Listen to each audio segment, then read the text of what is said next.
guys, I'm your host Tara A. Devlin, and welcome to this week's episode of Kowabana, true Japanese scary stories from around the internet. Just a quick note before we get started this week. My latest Torihara Files novel, Bakemono, is now available to buy on Amazon. It's available in both paperback and ebook format, and if you like the idea of snowy villages hidden deep in the mountains with all sorts of ghosts, monsters, and curses lurking nearby, do check it out. You can find the link on kowabana.net, or just type in Torihara Files into Amazon. You can also find it in the Kowabana Discord or on my various social media, so feel free to check there too. I hope you guys enjoy it. This week, we're looking at two stories about some particularly odd, bizarre, and terrifying locations. First up is a land development in an unnamed city that, for some reason or another, seems to be killing all of the tenants who move there. As the real estate looks into the history of the land, they realize there's something far bigger going on here than even they can comprehend. And if they don't do something about it soon, even more people will die. Find out what's going on in Gouchi.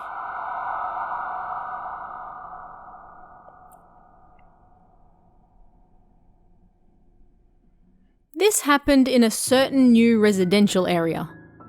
Plans were drawn up during the early days of the Japanese bubble, and these included building a new station on the railway line, converting a vast area of farmland into a residential zone, and building some high-rise condominiums and shopping malls near said station.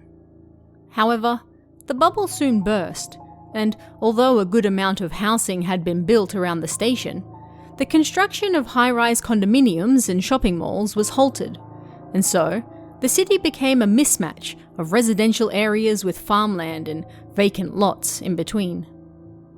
There's this guy I've known since elementary school who works in real estate now. Let's call him Akiba. He invited me out for drinks and then told me the following. So, in the new Q district, the families that bought ready-built houses there have all been dying, one after the other. Just a few days ago, another one died too.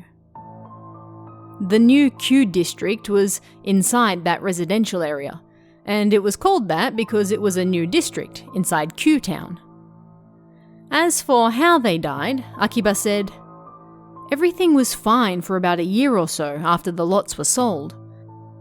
But then 2 people died in succession, one in an accident and the other from illness.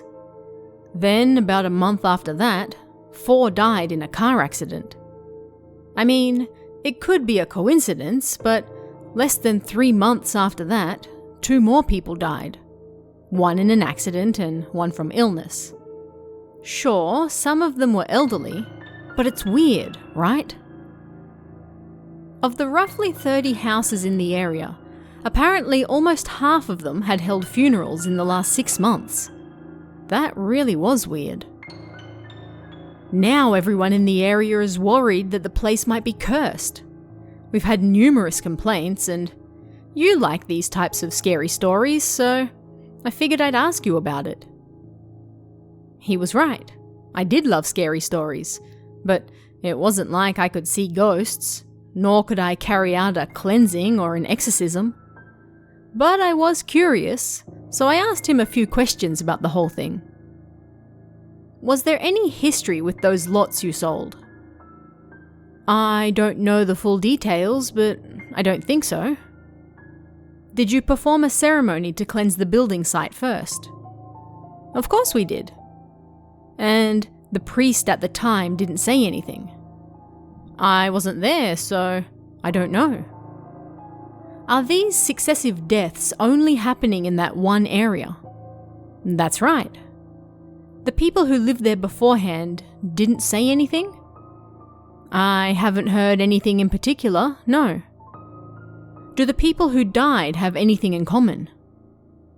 Right now, I don't know.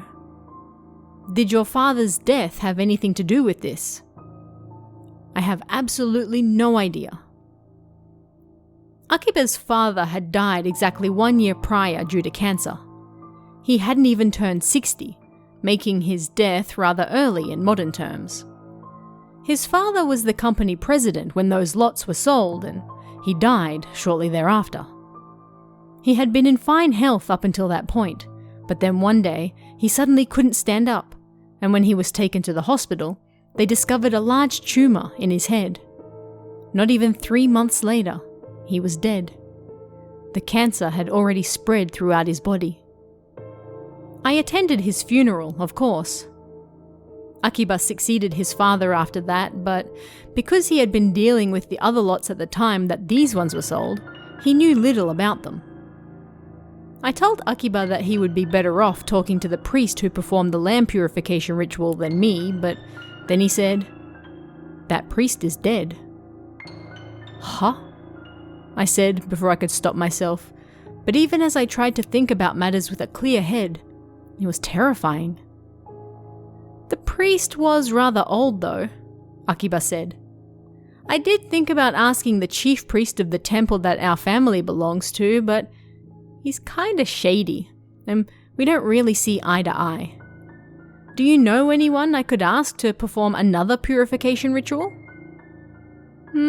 I know someone who's a self-styled spirit medium, but he's also kinda fishy himself." "That's fine. Please introduce us." And so, after that exchange, I agreed to introduce him to the so-called spirit medium. I'll call him Otsuka. So then, a few days later, Akiba, Otsuka, and I visited the site and took a walk around the full area. "I can definitely sense something," Otsuka said after we were done. "But there's something different. Or how can I put it? Something strange." So it seemed he agreed. There was something suspicious about the place. I wanted to take a quick jab, like, come on, anyone could say something like that. But when I looked at Akiba's face, he was looking at Otsuka with the exact same suspicious look in his eyes as me. "Do you think you can deal with it?" he nervously asked. After tilting his head for a moment, Otsuka looked at him. "No, I don't think I can." Well, at least he was honest enough to say it and not pretend otherwise, I thought. But after that, Otsuka introduced us to someone else, a woman in her 50s who lived in a city nearby, someone he had known for a long time. But before we were able to see her, someone else died. A high school boy died from acute alcohol poisoning. There were rumors that more than a few families were planning on moving out, and a few days later, the three of us, along with the woman, I'll call her Ueno, visited the land again. After we walked around the area once more, Ueno said, "Let's take a look at the land nearby as well." Unfortunately, it started to drizzle, but she rushed over without an umbrella. We followed her, and when she was done walking around the neighbouring division, she turned to the other side. There was a small park there, and beyond it, an abandoned lot. On the other side of that was yet another plot of land. Ueno walked over to the abandoned lot and then stopped. "Looks like this is it." "Here?" Akiba asked, his expression suspicious. "That's right. There's something strange about this particular lot. Do you feel it too?" she asked Otsuka. "For sure," he muttered. As usual, the whole thing seemed fishy. "But if this is the source of the problem, then wouldn't the neighbouring lots be the ones more immediately affected, rather than the division over there?" I asked. "That's true, yes. I find that strange as well. I'll need to look into this. Do you know who owns this land?" Ueno-san asked Akiba. "I'll be able to find out," he said. "Please check right away and find who the owner is." "Sure. And sorry to be so blunt, but can you do anything about this?" "First of all, I can't say anything without knowing the cause and effect here. I need to talk to the owner so that I can find out what that is." Due to the nature of the job, finding the owner of a plot of land was a real estate agent's strong point. It didn't take Akiba long to find out who it was, and that person lived in the next prefecture over. They made an appointment to meet the owner as soon as possible, and a date was set for the following Sunday. As soon as Sunday rolled around, Akiba set out right away. The owner was a man who had just greeted his 60th birthday. I'll call him Kanda.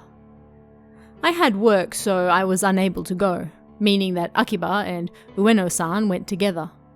He told me after what happened. After brief introductions, Ueno-san cut straight to the point. We'd like to talk to you about the new Q district that you own. Okay. I'd like you to tell us anything you know about that land. I mean, I own it. That's it. Kanda seemed suspicious of them at first, and somewhat hostile. Which made sense. He'd never met these people before, and now they were questioning him suddenly about his land. They exchanged a few more words before Ueno-san spoke again, calmly. We're not here to ask anything financial of you, nor to demand responsibility.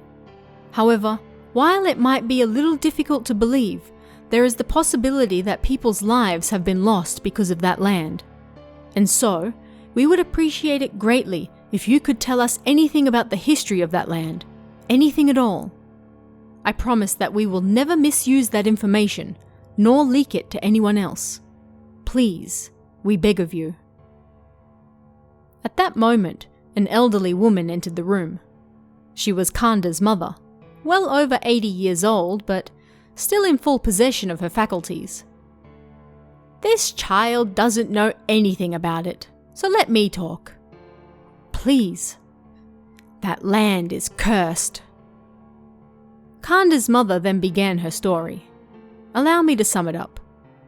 It was unclear when it all began, but since long, long ago, people used that land to dump or bury unclean things, which was related to the unfortunate events happening there at present. This wasn't just limited to physical possessions, but emotions as well. For generations, people used that land to dump their malice and hatred as well. However, by the time she married into the Kanda family, that custom had mostly died out, so she didn't know how this was actually done. However, she had heard the rough details from her husband and father-in-law, now both deceased, and had been warned never to recklessly enter the land, nor to allow children near it. Furthermore, they called that land Gouchi. She didn't know why they called it that, nor the kanji that it was written with. Although the land was owned by the Kanda family, it was managed by the village, and such matters were shared by the entire community. But even though the custom was no longer carried out, the elderly people in the village continued managing Gouchi until the land was redeveloped as the new Q district. Originally, the Kanda family were the largest landowners in the village, but they fell into decline after losing much of their farmland. But even so, they still possessed quite a bit of land, and that land skyrocketed during the bubble and subsequent redevelopment. However, Old Lady Kanda's husband, the previous owner, refused to give up their land. When he died, however, her son sold much of it and used that money to start his own business. Before long, the bubble burst, the business crashed, and that led them to now. Old Lady Kanda really didn't want to sell Gouchi, and the surrounding houses also begged them not to sell it, so they were left with just a small part of the surrounding land. Come to think of it, said Kanda, when I was just a kid, when I played in the thicket near Gouchi, Father always got terribly upset, and he warned us over and over never to play in the canal near the end of that land. We were worried, Old Lady Kanda muttered. I don't think this is something I can deal with, Ueno-san said in the car on the way home. Akiba-san, do you have some more time today? Sure, he answered. Then I'd like to go to W City. W City played a central role in the areas surrounding Q-Town. Fortunately, it was right on their way back from Kanda's house, so they could easily drop by. Once they got there, Ueno-san introduced Akiba to a man named Olsaki. He was starting to worry that he was getting ripped off, bounced around from one spirit medium to the next, but as both of them clearly explained matters to him, his fears were assuaged. In the end, due to the late hour, they agreed to visit the site again the following day. I joined them then as well. Or rather, I made them let me tag along. Olsaki was around 30 years old, tall, handsome and polite, but because of all that, he didn't seem much like a spirit medium at all. He walked around the lot that Akiba's father had sold and the abandoned lot that Ueno-san pointed out, meaning Gouchi. He walked around in silence and, when he was done, finally spoke. Director, could you lend me a hand for a moment? Sure, if I can, Akiba said. Would you be able to look up the layout of these lots in the past? If possible, from before the war, but at the very least, I'd like to know how things looked before plans for the new town were drawn up. I think I can do that. That would be a great help, but we don't have much time. I'm sorry to rush you, but I need this right away. Then he turned to Ueno-san. There's a barrier here. Can you sense it? Yes, I can, but it seems to be rather complex, don't you agree? What do you mean? I asked the two of them. I can't explain right now. Once the director looks up the history of these lots, I think things will be much clearer, so please wait just a little longer, Olsaki answered. Well then, director, please let me know right away once you find out. Even if that's at midnight, I don't mind.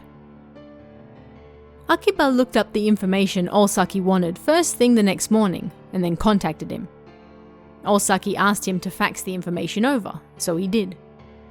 He informed Akiba he would contact him again once he knew what was going on, and 5 days later, he finally did.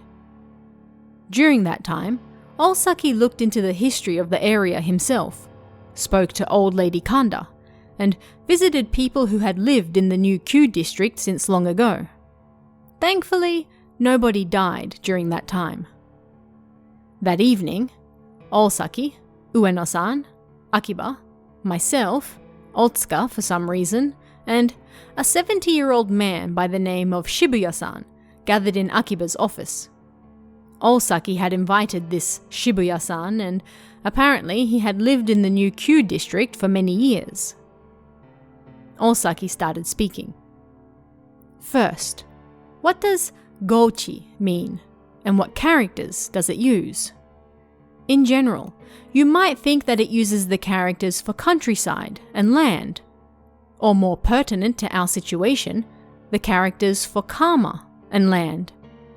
Now, I didn't have much time, so I wasn't able to check in detail, but my guess is that it actually uses the characters for child and land.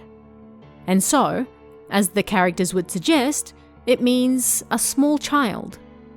This, when said with an accent, becomes Gouchi.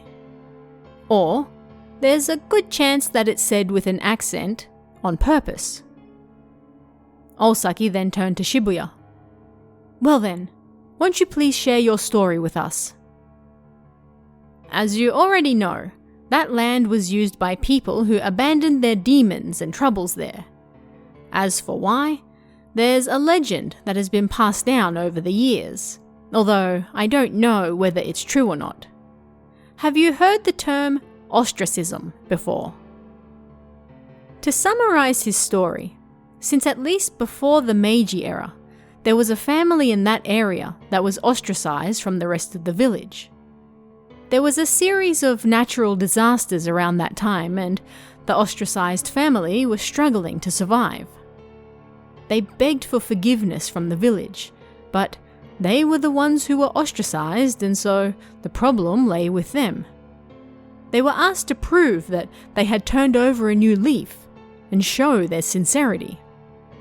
And so, the ostracized family decided to build a human pillar. It was unclear which side first came up with the idea, but the smallest child was selected as the sacrifice. The village heads, the Kanda family, donated some land, and the human pillar was built. Whether it was thanks to that or not, the natural disasters soon stopped, and the family was no longer ostracized either. However, the land with the human pillar could no longer be used for farming or other practical uses. Someone suggested they build a small shrine to console the child, but that would mean that the human pillar would linger on in people's minds, and their guilt over sacrificing the child would continue on and on. And so, the land was left as is. Land with a stained history, and at some point, people started using it to dump their own stained objects and troubles. When Shibuya was a child, there were people who called that area Gouchi. But if he said that, then he got in trouble with his parents. Once kids got old enough, they would be taught that the word Gouchi meant children. Each household in the village was supposed to pass down to their children the importance of looking after Gouchi, but it was up to the parents whether they wanted to tell them the story behind it or not. There were parents who didn't want to talk about it, and others that did. But if not, then their children didn't learn the full details behind it. At first, their fear of the curse no doubt meant that they passed down the full details, but even that had a limit. As such, it was no surprise that Old Lady Kanda didn't know about it either. We were wondering if it had anything to do with Gouchi, seeing as so many people have died over there. We're old, so it doesn't bother us much, but soon that might extend to our children and grandchildren. That's just my selfish idea, though. "Thank you," Osaki said, and then he started speaking again. In many places around the country, you'll find things such as this, where one's ancestors have asked their descendants to continue shouldering a burden for them. But Gouchi's origins are particularly unique. In order to create such a thing, you must offer a substitute, but here, the land itself became a rather powerful substitute. However, the people that lived there long ago tried to make that even stronger. Or it might be more accurate to say that they actually succeeded in doing that. He took out a map. It was an old map of the Gouchi area that Akiba had looked up. Look at this. This is the original shape of Gouchi. A line was drawn in red pen. This border with the old thicket that used to be there, the border of this canal, and the border of the neighbouring lot. If you draw them all together, as you can see, you get the shape of a person. But not just any person. It's a young child with a rather large head. I fear this is no coincidence, and the people at the time created this shape on purpose. They didn't want to leave behind anything visible, like a small shrine, but they still felt guilty. And so, the very least that they could do was leave a sign on the land in the shape of a child. After that, the land became known as cursed, and so that something terrible wouldn't happen, or perhaps something terrible already had, they took the advice of a certain monk and redeveloped the land, creating a barrier. The human form makes for a superior substitute, meaning they enclosed the land in the shape of a human, erected the barrier, and so it became an incredibly powerful substitute. No, it might be better to say that, unfortunately, that was what occurred. and so they didn't have to worry about the desires and misfortunes that were abandoned here leaking out. However, because the human form works so well as a substitute, it's likely to amplify the feelings and desires left behind, making them take on a life of their own, which is a flaw in its design. It's a double-edged sword, so to speak. So, this could potentially lead to those desires getting too strong and one day suddenly breaking out. In order to stop that, a nifty trick was set up. I don't know who thought this up, but no doubt it was created on the advice of the monk. And that trick is the canal. The canal passes through the child's head, deliberately weakening the barrier in this area. Therefore, the saturated desires, hatred, and impurities are able to pass through the waterway. This canal connects to the nearby River. The desires that spill out into the water are sealed and carried out to sea, where they are naturally weakened and dispersed. It truly is a brilliant setup. I didn't know that. Huh. I never even noticed, Shibuya said. When I saw Gouchi, I sensed a complicated barrier there, so I decided to check out the terrain. It might be a little inappropriate of me to say, but it was unexpectedly fruitful for me, Osaki said. So, did all this happen because the land development destroyed that shape? Akiba asked. That's exactly right. But still, it's odd.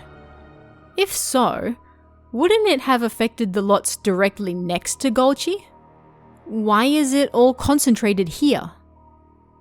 That's true. Take a look here. Osaki produced another map. This is a map of the lots your father sold. This also resembles a human shape, does it not? Indeed, it looked somewhat like a simplified version of a toilet sign. And the location of this plot in relation to Gouchi looks like this. He took out another map. 2 lots were circled with red pen. Here, you can see that the shoulders are next to each other. Doesn't it look just like a mother or father sleeping with their child? Ah! Akiba exclaimed. It really did look that way. It looked like the scene of a parent trying to soothe their sick child. The barrier has weakened due to negligent management and no doubt has tears in places. On top of that, the waterway through which the desires escaped is now gone. Therefore, those negative thoughts have transferred to the sleeping figure beside it, from one human shape to another. It's a more natural stream than anything else. It's probably just a coincidence that the sold lots took on a human form, but as a result, those lots have also taken on the role of a substitute. The people living in the lots that have taken on a human shape, they are only human, and so they no doubt have negative feelings of their own, things they detest and, as they used to say in the old days, impurities. And so, those feelings were amplified, and that coincidence is what led to the current unfortunate events. Both Akiba and I were speechless. This is a pressing matter. 10 people have died already. It will be nothing more than a temporary measure, but tomorrow I will perform a simple purification. After that, well, I cannot compel you to do it, but I highly recommend you restore Gouchi to its previous shape.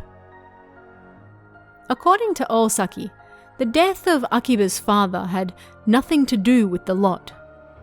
It would only have affected him if he lived inside that human shape for a long time, and he wouldn't lose his life being inside it for such a short period. A more likely cause was his father's dislike of doctors. However, the standard purification that the priest carried out on that land, with the powerful emotions flowing into it, may have had the opposite effect as well. But because Oosaki hadn't seen it with his own eyes, he couldn't say for sure. It may or may not have had some influence on Akiba's father's death. After that, Akiba asked Oosaki to perform an official purification on the land. "I'll do it if you ask me to," he said, "but it'll be nothing more than a temporary measure. Plus, you'll have to pay me. But the most important thing is for you to restore the land to its original state as soon as possible. That is the only thing that will get to the root of the problem. Seeing as the old customs have died, if you restore Gouchi to its former state, then it should once again be able to carry out its intended role. Although some time may be necessary to do that, I think." In the end, even though the land had been improved, there were numerous procedures that had to be followed, including governmental approval, and the construction would take quite some time. As such, Akiba requested Oosaki perform a purification, and after that, he would work towards fixing the main problem. The purification was also a way of saying thank you to both Oosaki and Ueno.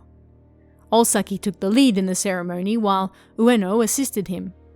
For some reason, Otsuka also helped out. I wonder if he did anything of use. Old Lady Kanda also watched from the sidelines. "Now I can die in peace," she said with a laugh upon hearing of the land renewal plans. After that, Otsuka asked Oosaki to take him in as his apprentice, and Oosaki apparently had a hard time refusing. After consulting with the town, some of the older residents of the area, including Akiba, Old Lady Kanda, and Shibuya, invested in improving the land, restoring the canal, planting trees, and combining it with a small park to make something like a water park that was then donated to the town. Numerous sections of the canal were turned into tunnels, but according to Oosaki, that wouldn't be too much of a problem. But the Gouchi area was turned into a type of biotope, made off-limits and forbidden to enter for conservation reasons. That took place the following year. 2 years have passed since then, and there have been no more unnatural deaths for those living in the human-shaped lots. You could say it's nothing more than a coincidence, but it's still scary. All the names used in this story are aliases. Some of you may have noticed that I borrowed them from stations on the Yamanote line. The letters and characters used in this story have no relation to real life. This next story is about a man who likes to collect dam cards. They're just what they sound like, somewhat like trading cards, featuring pictures and information on all of the dams around Japan.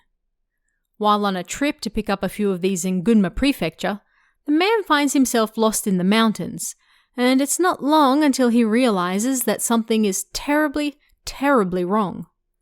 Where on earth is he? And how is he going to escape with his life intact? Find out in Go.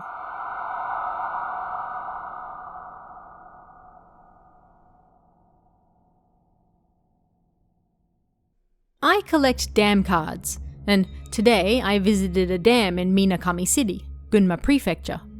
And then after that, I went to check out Ueno Dam in Ueno Village. If you look at a map, you can see Ueno Village is isolated all the way up in the mountains, and the dam is located even further into the mountains. It was around 5 p.m. when I dropped by the hot spring where the cards were distributed, and then I planned to return to Yokohama by passing through the Ogano and Chichibu mountain roads. My car isn't equipped with a navigation system, so I always carry maps with me. I used those maps to guide me to Ueno Dam, and then I planned to return back down that same road until I reached Route 299. It was 5 p.m. in the mountains, so things were rather dark, and I drove back down the mountain with the only light coming from my car. However, while the road I was driving down should have taken me to Route 299, For some reason, it was completely different, and I ended up on a road I have no memory of. The road narrowed to a mountain path too thin for cars to pass by on either side, and so I stopped the car. Crap, I'm completely lost, I thought.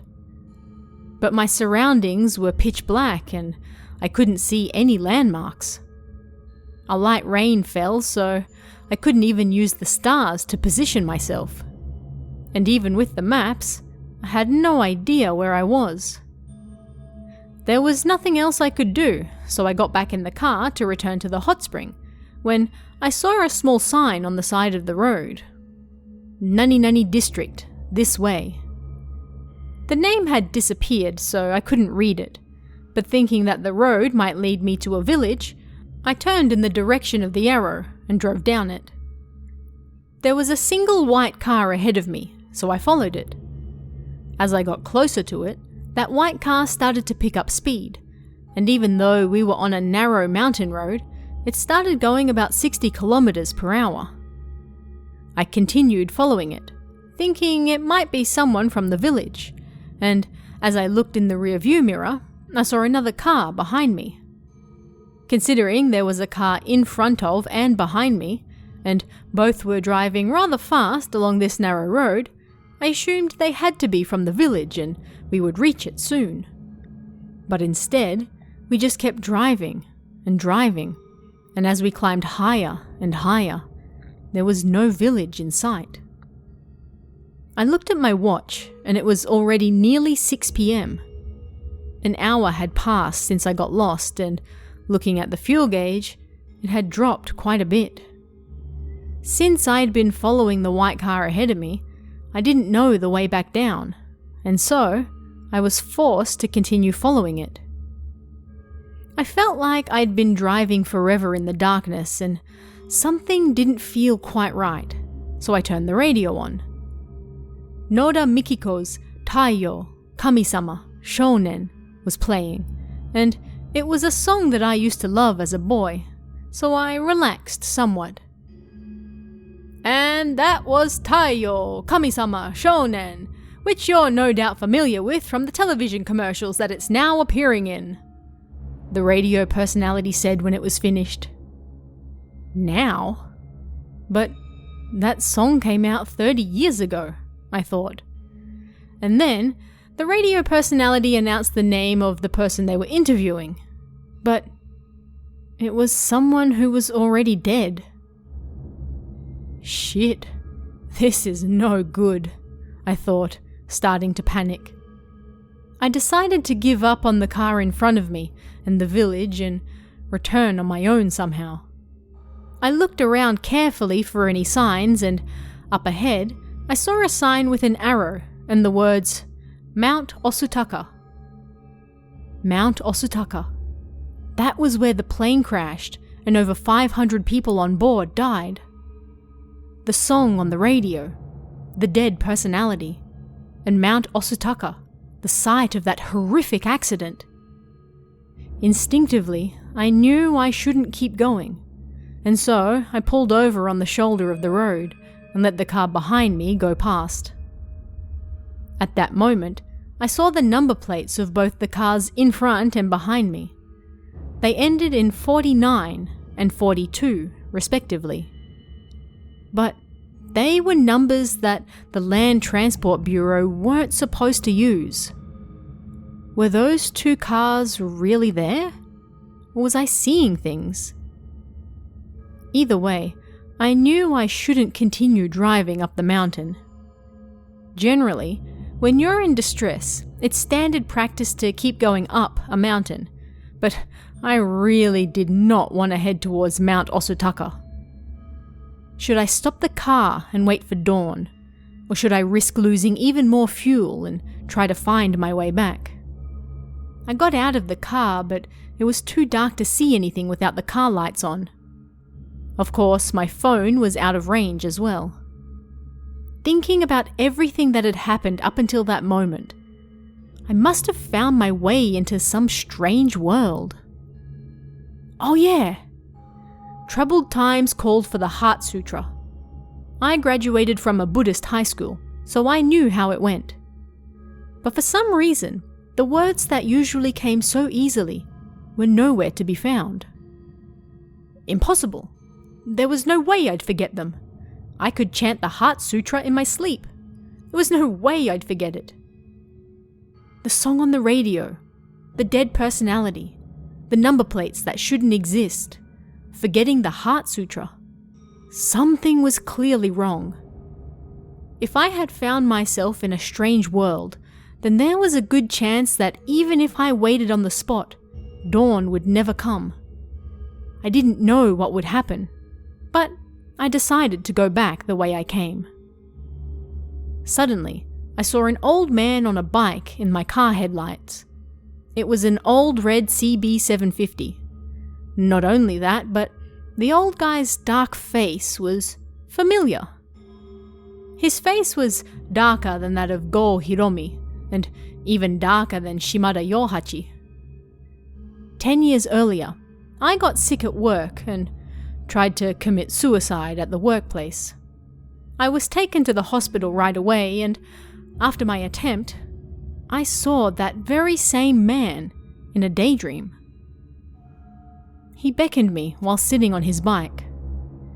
I debated whether I should follow him, but since he was telling me to follow him in the same direction down the mountain, and although he was clearly an illusion, he was someone I'd seen before. And night up here might never end. So I decided to believe in him. I followed his bike down the mountain. About 10 minutes later, the old man stopped his bike. He pointed to something up ahead. It was the hot spring I'd visited earlier that day. Thank God! I was saved. When I looked back, the old man was gone. I asked someone who was leaving the hot spring for directions and was able to make my way back to Route 299. It took me 10 minutes to get back down the road I'd driven along for an hour. I don't know if that road I drove down, following that car for an hour, had been an illusion or if the old guy had warped us there in 10 minutes, but either way, I got back. Before I returned home, I dropped by my parents' house in Atsugi. My mum can see ghosts, and when I told her what happened, she took out an old photo. Was this the old man you saw? Why on earth did my mother have a photo of that man? Even in the photo, he was sitting on a red CB 750 and smiling. It was that same old guy who appeared twice in my life. And even in the photo, his face was darker than that of Go Hiromi or Shimada Yohachi. It was an interesting face. Like, there was a paper-thin difference between him being a lady killer or an ugly old man. I had no idea what was going on. Panicking, I think I smoked more than 10 cigarettes in a row. Once I calmed down, I returned to my mother. As it turned out, that old guy with the dark face was my own dead father. He died in a motorcycle accident when I was only 1 year old. By the time I was able to remember things, he was already gone, so it was normal to me that my father wasn't around. It might be a little confusing, but after this, I'll refer to him as Go. My mother soon got remarried, and so wasn't able to speak about him anymore. I had never once asked to see a photo of him, so my first encounter with him was as a 40-year-old. But I always found it strange that we didn't have a mortuary tablet for him, and we never carried out memorial services either.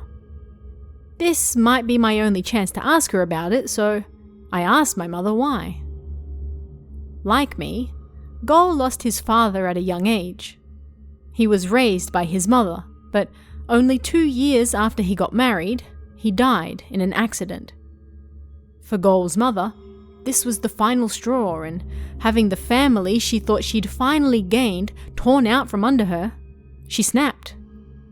She took all of his personal effects after the funeral and brought them back to her house. This included his mortuary tablet and other such items. The only thing left behind was that photo. "I will hold services for him myself, so you don't need to come," his mother said. And so, her and my mother never saw each other again. Then, several years later, she also passed away. I'm still not sure what happened, and I haven't been able to sort out my feelings, but either way, I think I was saved by my dead father. He truly is an amazing guy. Thanks, Dad. Although, I don't quite have such a dark face as him.